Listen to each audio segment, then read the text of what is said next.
Okay, I want to welcome everybody back.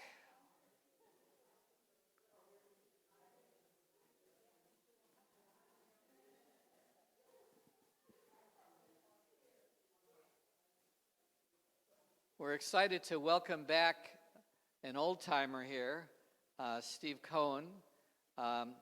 He's been speaking with the Los Angeles Opera for 25 years, retired now, had a career as a chief financial officer for a magazine publishing group, and later changed careers to become a marketing executive for a sports marketing company. And today's topic is baseball and opera, which I didn't think coexisted, but today we're going to learn otherwise. So Steve, welcome back to Hazak. Thank you. Thank you very much, Joel. Thank you, everybody for inviting me again. Baseball and opera? Watch. You will see how much there is in baseball and opera. I love fantasy baseball, and I've been playing fantasy baseball for a long time. I'm not going to get into the details with you, but I'm in a league called the Fun League. It's nothing but fun, no money involved, and that's my logo. I am the know-nothings. And we are 10 people in the league, and very often I'm in 10th place. So that's why I'm called, why my team is called the know-nothings. This year I'm in 8th place, by the way, at this point. So fantasy baseball and fantasy opera. One of the great fantasy operas, of course, is the Magic Flute. Now, I'm not going to play anything for you. You all are pretty much familiar with the Magic Flute, but there's a connection, fantasy baseball and fantasy opera. But I want to start off by asking you a question. And the question is, what do the Glimmerglass Festival and the Baseball Hall of Fame have in common? Anybody know? The Glimmerglass Festival, very famous opera company. They are both located in Cooperstown, where the Baseball Hall of Fame is. So that's the location, that's where they are. In November of 2020,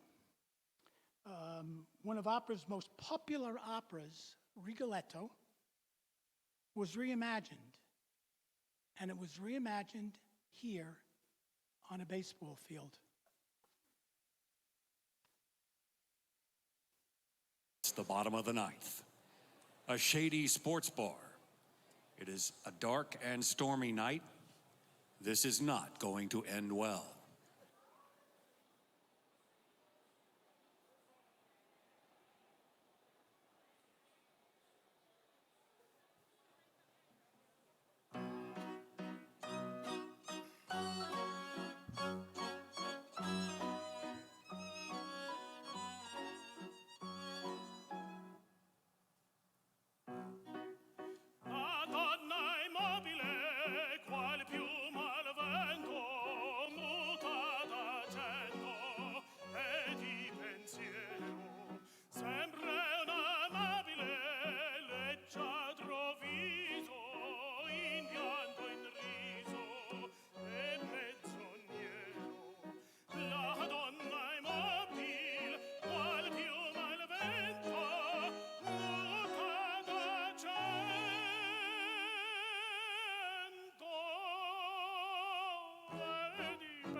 Sempre misero chi a lesa vida, chi le confida, mal cauto il core, pur mai non sente sì, felice a pieno.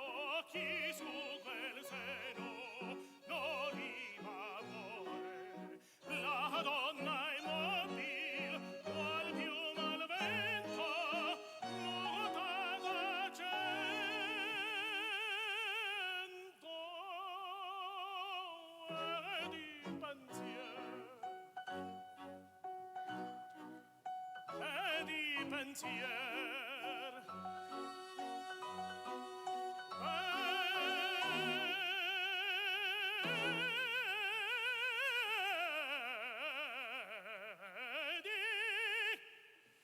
Pensier. And the entire opera was performed basically in concert format on a baseball field, as you saw. So there are many, many connections between opera and baseball. Some of them I think you probably recognize, but some of them you may not recognize. Now, I'm not going to spend a lot of time going over them for you, but let me give you a minute just to look at the similarities between opera and baseball, because many of them we're going to talk about as we go along.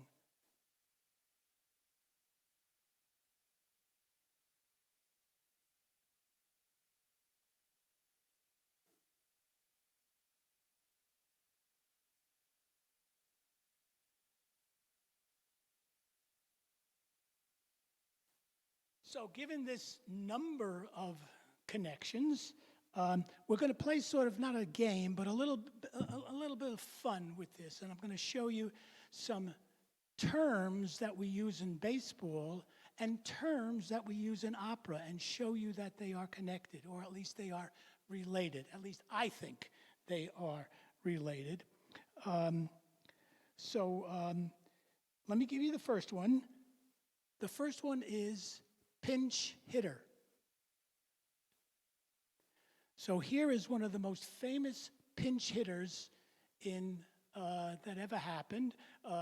For those of you who don't know what a pinch hitter is, a manager may substitute a player for another player when in effect, he needs a hitter right away. And they become very, very famous. So here's one of the most famous pinch hitters in the entirety of baseball. Tying run is at second base with 2 out. Now the Dodgers don't need the muscle of Gibson as much as a base hit. And on deck is the leadoff man, Steve Sachs. 3-2.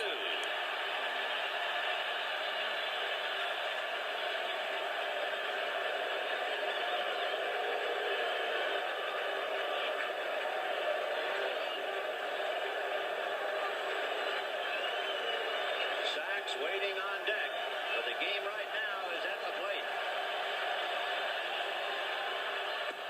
High fly ball into right field. She is gone.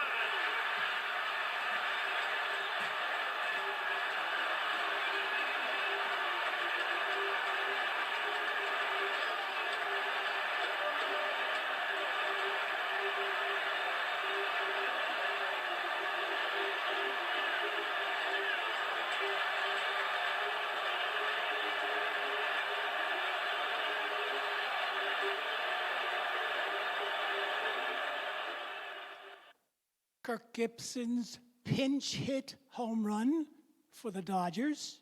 He was a pinch hitter. Now, what about opera? Do they have pinch hitters? Let me show you one. Let me play the clip for you, and then I'll explain.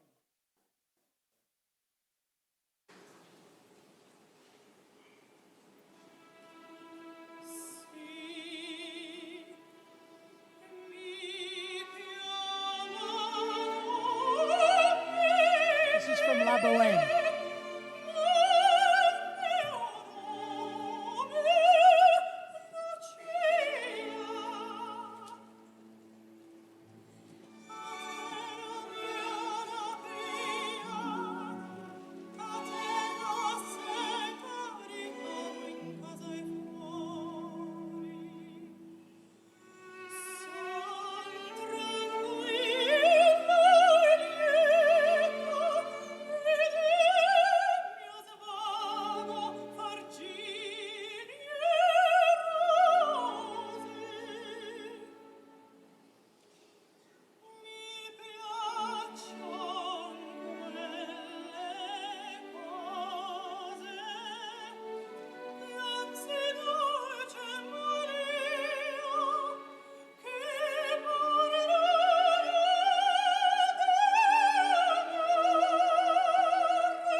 how is she a pinch hitter? First of all, let me identify. You probably all recognize it's from La Boheme.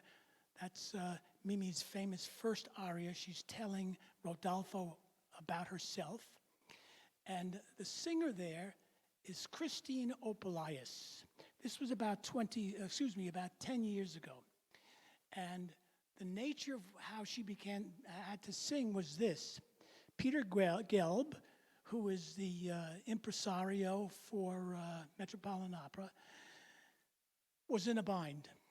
It was a Friday evening, and they had just performed Madama Butterfly on the stage of the Metropolitan Opera, and Christine Opelius played Cho-Cho-san. Now, this is about 10 or 11 o'clock Friday evening, the night before. So they're just finishing Madama Butterfly. And she had sung on the stage. Now, for those of you who don't know, opera singers don't sing one day after the other because they have to rest their voice. Now, Gelb is in a bind because the following day, Saturday morning, there is going to be a performance of La Boheme. And he needs a Mimi because his Mimi got sick. So at about 12 o'clock that night, or a little earlier, he called her, Christine Opelius, who she had just gotten off the stage. And she was home, and he says, I'm in a bind. I don't have a performer for tomorrow morning. And it was the Metropolitan Opera in HD, and so there was a lot of puff and a lot of promotion going on. And he said to her, can you sing for me? You just saw her performance. This was, in fact, that morning. She performed the following day. So she pinch hit, if you will, the following morning. So now you see a pinch hitter in baseball, and now you see a pinch hitter in opera. So let's go a little bit further. I want to tell you about Mark Shubin. Shubin is an engineer, and he works basically in media, but he also works part-time for the Metropolitan Opera. And he has two loves in his life, opera and baseball. And he's a very famous speaker. He speaks quite often all around the world on the subject of opera and baseball. And I want to play for you about a 3 to 5 minute clip of one of his talks. In fact, he gave this at Cooperstown. So this is Mark Shubin talking about baseball and opera.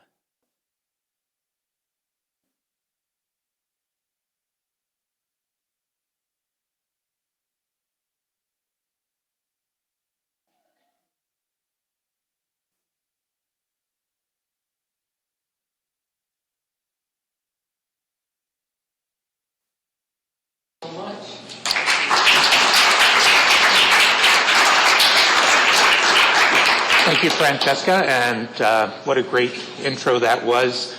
By the way, on this slide here, I've noted a website you can go to for much more information. I've had to cut this down considerably, but Francesca mentioned issues of law. It turns out that a lot of the law of baseball is based on opera, and you heard a song earlier about a young girl who was a pitcher.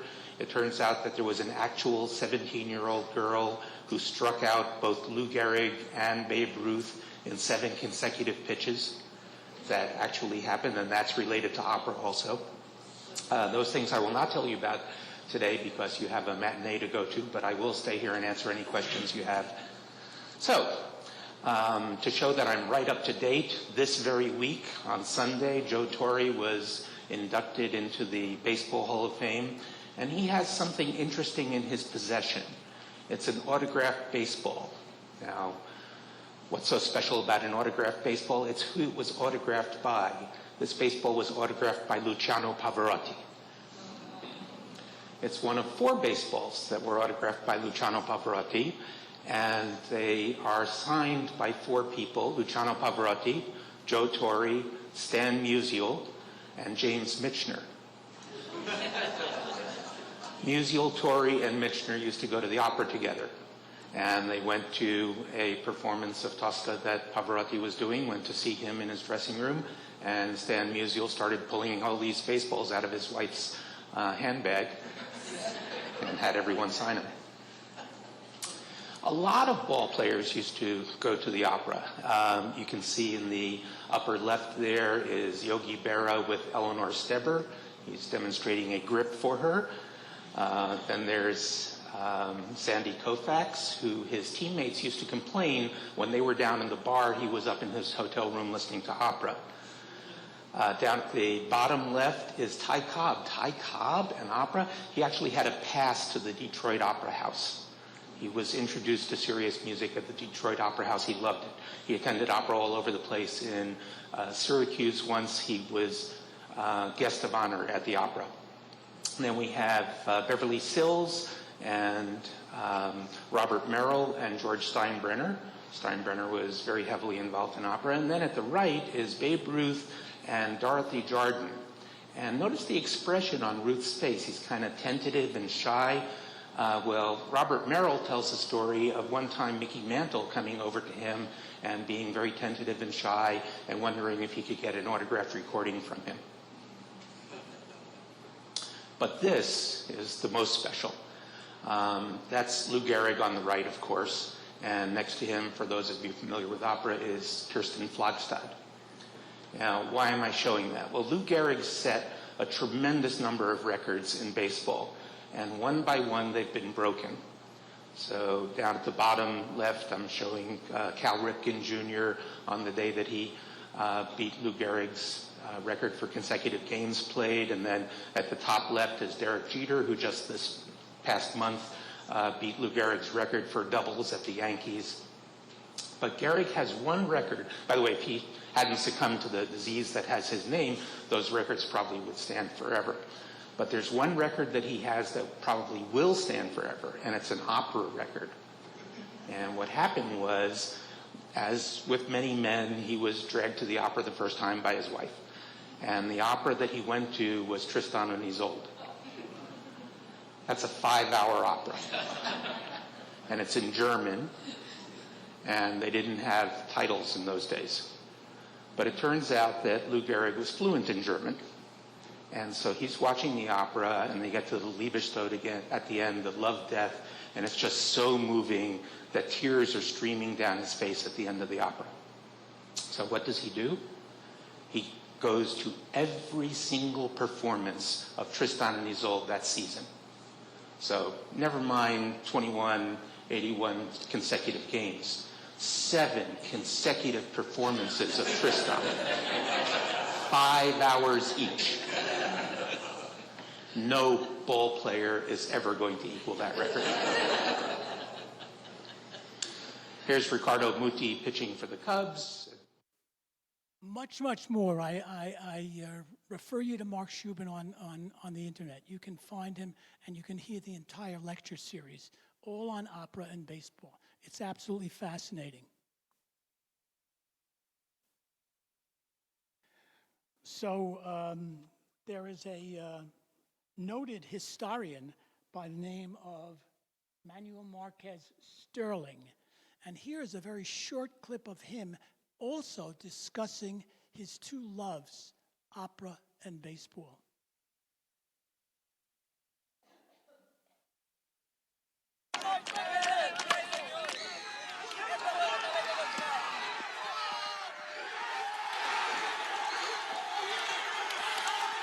I have 2 passions in my life. One is baseball, and the other is opera. Fortunately enough, they fall in different seasons. Opera is in the winter, and baseball is in the summer. And people ask me, how can you like both? They are different. And I say, oh no, they are exactly the same thing. Opera is an epiphanic art. You know, people go to the opera and put up with the recitatives and the tedium, waiting for the aria. Now, you go to a baseball game and observe what happens in a baseball game many times. There is no action whatsoever. There is continued tedium. The pitcher has a ball and rubs it and is ready to pitch, and then the batter steps out and has to wait till it comes back. And then suddenly he hits the ball. And that is the epiphany. It's a show forth. Everything comes at that time. It's a moment of great action. And I find the similarity right there. Besides the prima donnas that you have in the game, but it's very similar. So for me, I say this, when I retired, I would get a part-time job in a baseball stadium in the summer and then in an opera house in the winter, and that'd be heaven for me. Let me show you just a picture of his book, his opera book.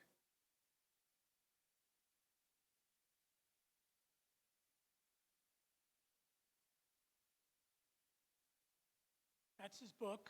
It's available. And you already saw Luciano Pavarotti's autograph on a baseball. And there were 4 of them. And one of them, I think, is still available on Google or on whatever you call it, you can auction, it's being auctioned off. So let's talk about another term that is used in baseball, and I will show you how it's also used in opera.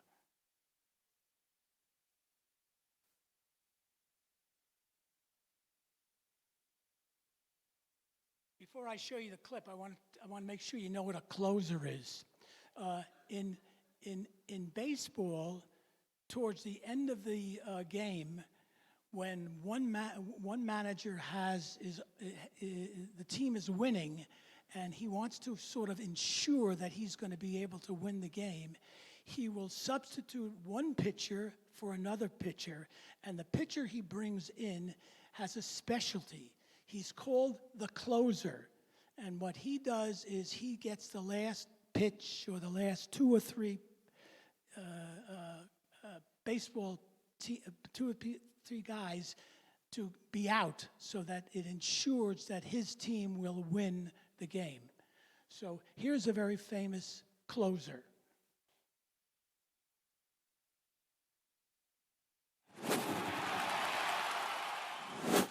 2, 2 outs, 9th inning, Yankees up 6-4. Rivera sets and deals.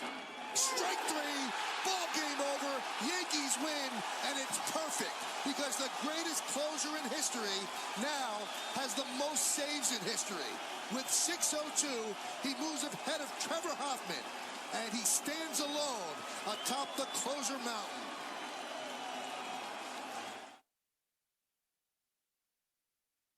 So, are there closers in opera? You betcha. Here's one.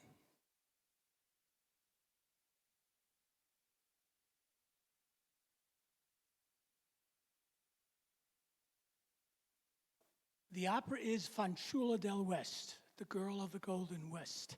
And it's a story of a crook, or at least a sort of crook. And by the end of the opera, he is caught and he's going to be hanged. He's going to be hanged. But his girlfriend saves him. She is the closer.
So in baseball, the closer comes in to save the game for the team.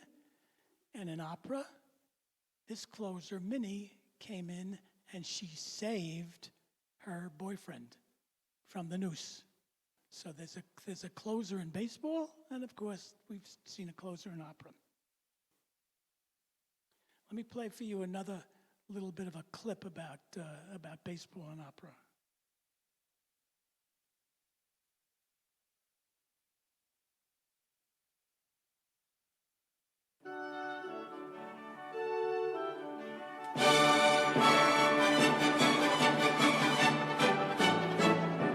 Baseball and opera are both ensemble performances. One person doing well can lift the whole performance.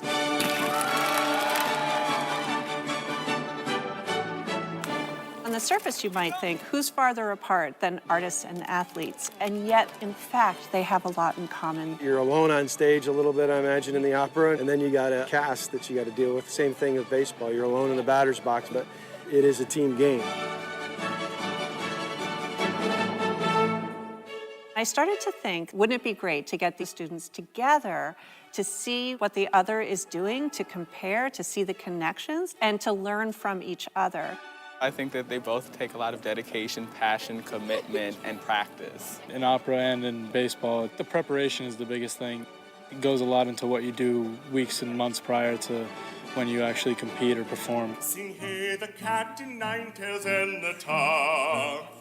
It's the immense pressure that you can create either for yourself or depending on the situation to always be performing at your absolute best. Confidence is a huge obstacle. It really affects your performance, so you have to be really self-assured. Being at the opera last time, I noticed that rehearsal, there was a lot of stop and go, but the reason for that was because if one person messed up, they had to stop over and redo it. It's just like baseball practice. They work very hard. They work just as hard as we do, and they're just as passionate about what they do as what we are.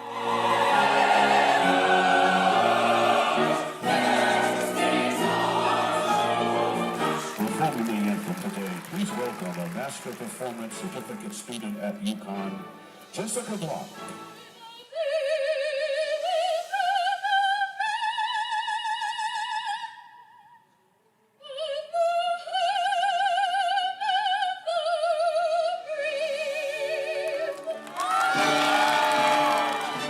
I told her, I said, that was the best national anthem we've had by a landslide. That was incredible. It's been fascinating to watch this program unfold because these two groups have this commitment to an art form, and they bring all of that passion to the university in addition to what they contribute as students. It's an opportunity to celebrate what each of these groups of students is doing to engage not only the university, but our larger community in the state on a different level. There's a lot of people doing different things that, we need to open up our eyes and appreciate, because you never know what might spark.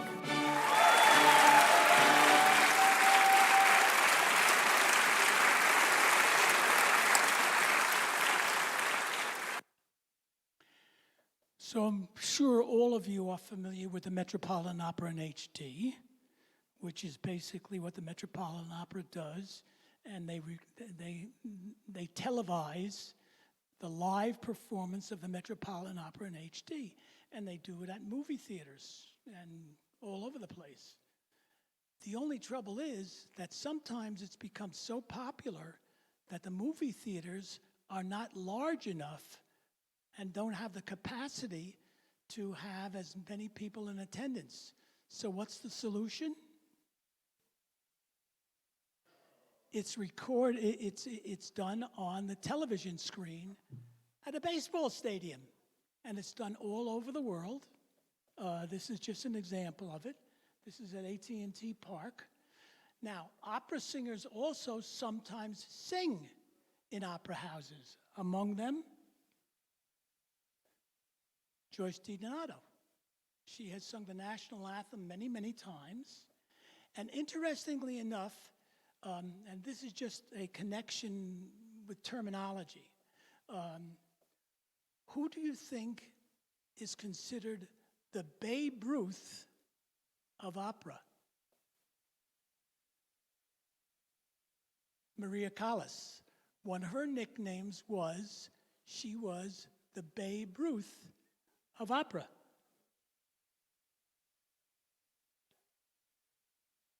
And of course, we all know who Robert Merrill is. Now, Robert Merrill was a great baseball fan. Here is Merrill singing at Yankee Stadium.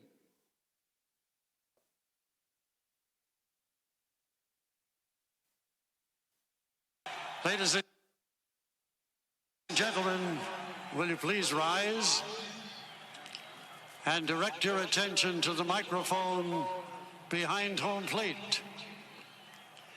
Let's welcome Yankee Stadium veteran performer Robert Merrill as he sings our national anthem. Oh, say, can you see by the dawn's early light what so proudly we hailed at the twilight's last gleaming, whose broad stripes and bright stars through the perilous fight o'er the ramparts we watched was a blossomy streaming, and the rocket's red glare, the bombs bursting in air, gave proof through the night that our flag was still there. Oh, say does that star-spangled banner yet wave o'er the land of the free and the home of the brave.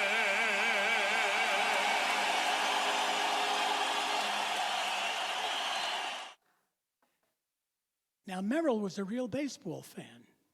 He was a tremendous Yankee fan. He sang at Yankee Stadium quite often. They used to ask him quite often. And in fact, he died watching a baseball game. He was watching the Boston Red Sox and the St. Louis Cardinals in a playoff. And that's when he passed away. So he was a real, serious baseball fan. Now, there are other singers who are associated with baseball, but they were not really opera singers, but they're associated, and here's one of them.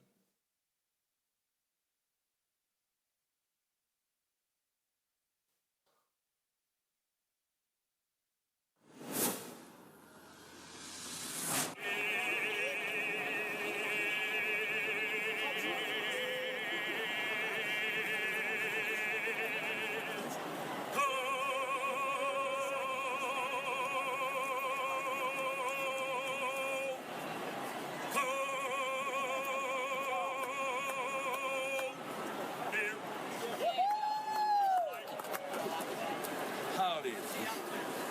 It's home beer. Get a Coors Light beer. Coors Light. Mike's home with me. Ice cold beer. Coors Light. Hey, hey, hey. Get a Coors today.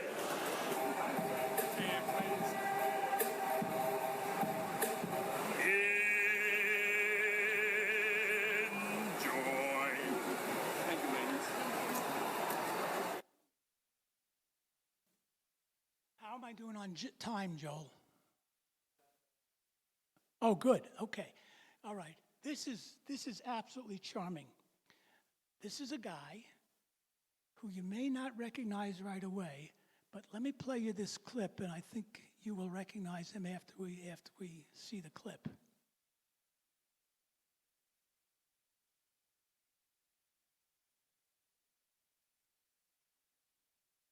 And let me just introduce it a little bit. For those of you who don't recognize Michael Fabiano, he's a very, very well-known opera singer. He did not start his career as an opera singer, which you will now find out about.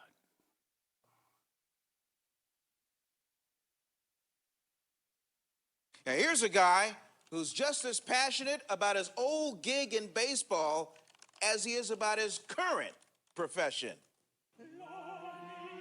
Say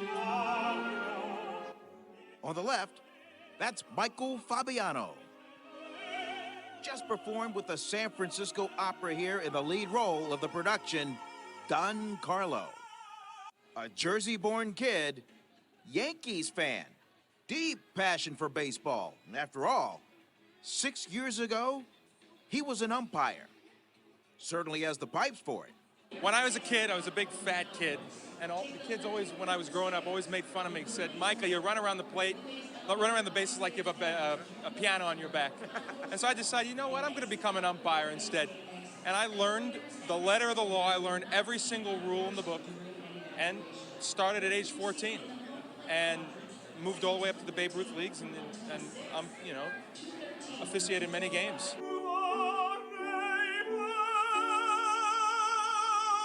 It taught me rigor and how to be tough. That's, in my business as an opera singer, I have to be tough with directors, conductors. I have to know my craft. And being an umpire taught me that. It taught me how to be tough with people. And not tough in a mean sense, but just, these are the rules, this is the way that we play, and that's it, period.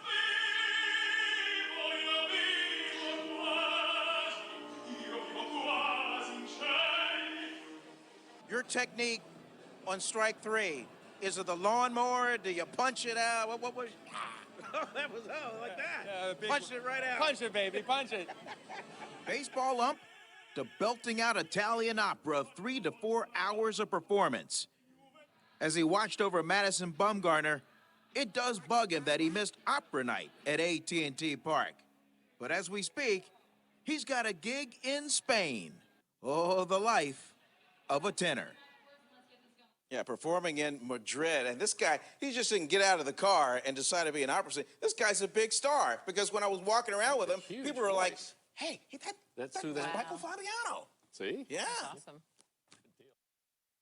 So he started his career as an umpire. He thought he was going to be a professional umpire. He umpired up through AAA, the highest level of amateur baseball, or not really, or the highest level of professional baseball before you get into the major leagues. Here is Fabiano as we hear him now.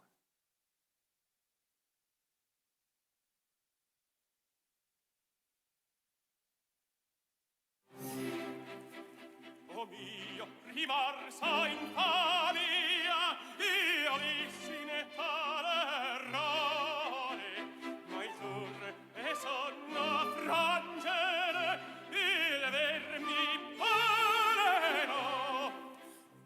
Per poco in cielo acquetati, o grido dell'onore, ma avrai sicuro vindice questa età vero.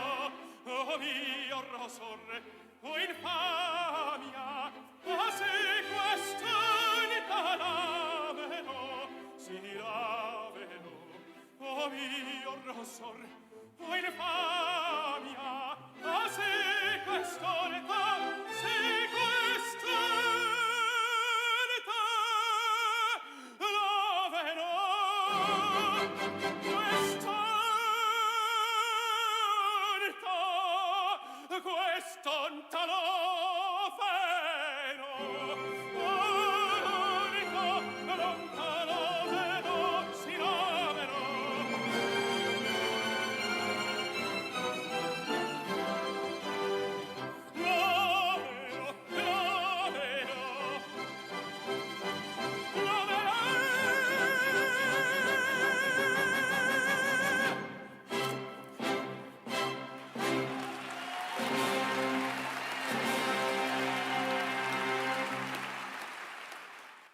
It's Michael Fabiano on the Met Opera stage.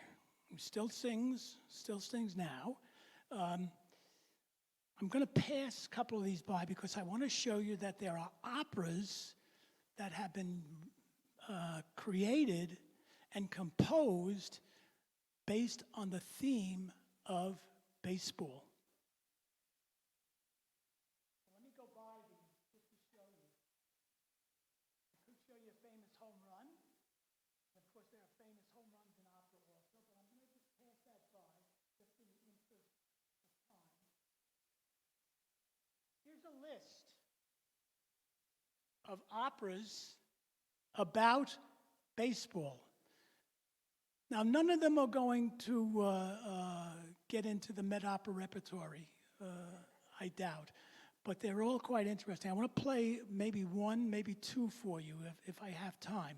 These are all basically, none of them have really been done professionally, or at least at a high professional level, but I want to play for you a little of some of them.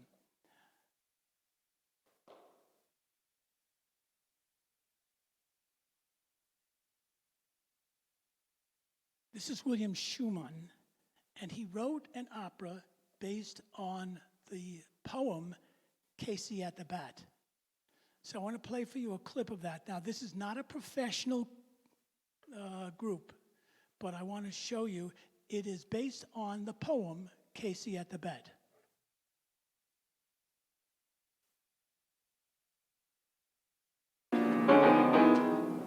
The sneer is gone from Casey's lips. His teeth are clenched in hate.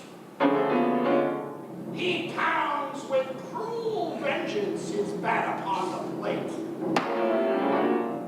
Now the pitcher holds the ball, and now he lets it go, and now the air is shattered in the force of Casey's blow.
for those of you who are unfamiliar with William Schumann, Schumann is an American composer, got world-class credentials.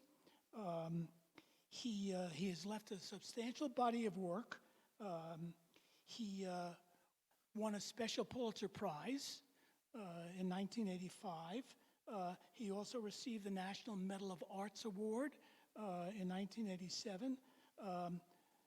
By the way, it was Leonard Bernstein who suggested the theme of the Mighty Casey for Schumann to write an opera. So this was not a small potatoes guy.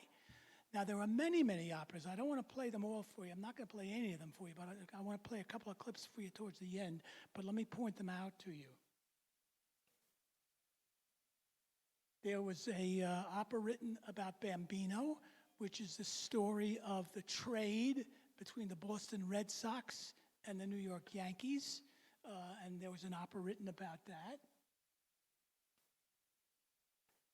There's an opera written about the Summer King, if you recognize the name Summer King, famous black singer, guy. Hold on, let me go on. Josh Gibson, that was the name I was holding. Josh Gibson, very famous baseball player. I want to play for you, though, a couple of clips to end. Black Sox. Now, this is not opera, but it's musical theater associated with baseball. Now listen to me. This game of baseball is only one half skill. The other half is something else. Something bigger. You gotta have heart. All you really need is heart. When the odds are saying you'll never win, that's when the grin should start. You gotta have hope. Mustn't sit around and mope. Nothing's half as bad as it may appear.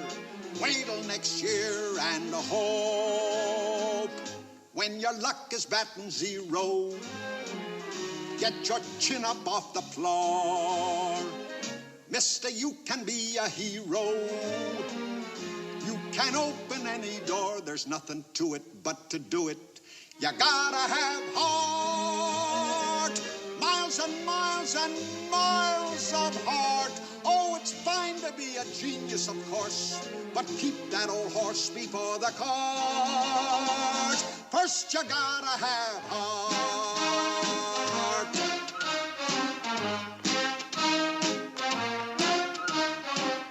A great slugger we haven't got. A great pitcher we haven't got. A great ball club we haven't got. What do we got? We've got heart. All you really need is heart. When the odds are saying you'll never win, that's when the grin should start. Now you're getting the idea. We've got hope. We don't sit around and mope. Not a solitary sod do we heave, mister, 'cause we've got hope. Boys, I'm proud of you. We're so happy that we're humming. That's the hardy thing to do. Ho, ho, ho. 'Cause we know our ship will come in. So it's 10 years overdue. Ho, ho, ho. We've got heart. Miles and miles and miles of heart. Oh, it's fine to be a genius, of course, but keep that old horse before the cart. So what the heck's the use of crying? Why should we curse? We gotta get better, 'cause we can't get worse. And to add to it, we've got heart. We've got heart. We've got heart. Okay, Smokey baby. Let's go get him. Right, Rocky. Now, boys, don't forget what I told you. You betcha, Benny. Come on, Rocky, you tell him. We've got heart, miles and miles and miles of heart. Oh, it's fine to be a genius, of course, but keep that old horse before the cart. Who minds them pop bottles flying? The hisses and booze. The team has been consistent. Yeah, we always lose, But we're laughing cause we've got heart. We've got heart. We've got heart. Hi, Smokey. We'll show 'em. No, it's not opera, but it's close enough as far as I'm concerned. I will leave it here. There's much, much more. I always leave you. If you need, you can call me. I've got an email. I've got a phone number. There's much, much more I could have you here for another 2 hours. But I think you get the idea. Thank you very much. Thank you, Steve. Unbelievable. I didn't think you could do it. Baseball and opera. That's great.